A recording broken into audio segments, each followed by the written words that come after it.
Laporan SPT masa ini sebagai perencanaan dalam hal waktu. Kita mesti tahu agar tidak terlambat sehingga kita dikenakan sanksi. Jika kita transaksi dengan pemerintah, maka pada saat hari yang sama penyerahan barang, paling telat tanggal 14 bulan berikutnya untuk pelaporannya. Begitu ya.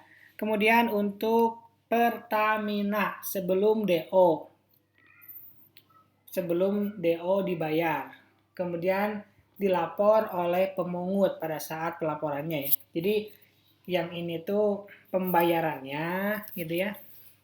Yang tengah itu bayar, yang ini lapor. Kemudian untuk pemungut tertentu itu tanggal 10 bulan berikutnya bayarnya. Lapornya tanggal 20 bulan berikutnya pada saat transaksi. Kemudian PPNBM oleh Bea Cukai 1 hari setelah dipungut. Kemudian lapornya adalah hari kerja terakhir minggu berikutnya, jadi per mingguan. Itu untuk pelaporan SPT masa PPh pasal 22. Berikutnya tentang pengajuan SKB. Apa itu SKB? SKB itu surat keterangan bebas. Artinya kita nggak usah bayar PPh pasal 22, meskipun itu termasuk ke dalam objek PPh pasal 22. Tapi kalau kita bertransaksi bukan objek PPh pasal 22, nggak usah ada SKB.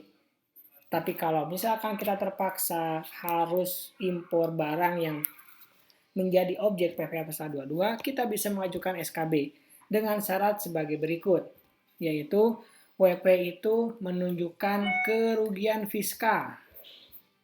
Kalau rugi, kita bisa ajukan SKB.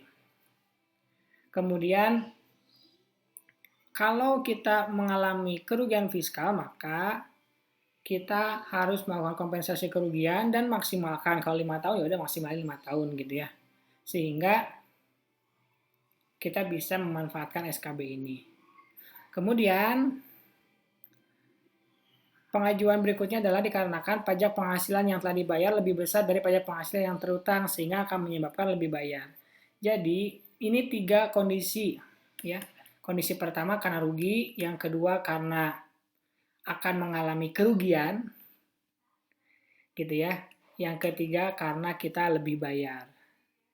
Seperti itu. Kita hanya tinggal mengajukan kepada Dirjen Pajak, ada formnya, kita lengkapi dokumen-dokumennya, entah itu karena kita rugi fiskal atau karena kita lebih bayar, nanti dapat jawaban dari fiskusnya, setelah itu kita dapat surat keterangan bebas PPh pasal 22 jika disetujui. Dan itu nanti yang akan dijadikan bukti setiap transaksi yang kita lakukan yang mengandung di dalamnya PPh pasal 22. Jadi itu surat sakti gitu ya.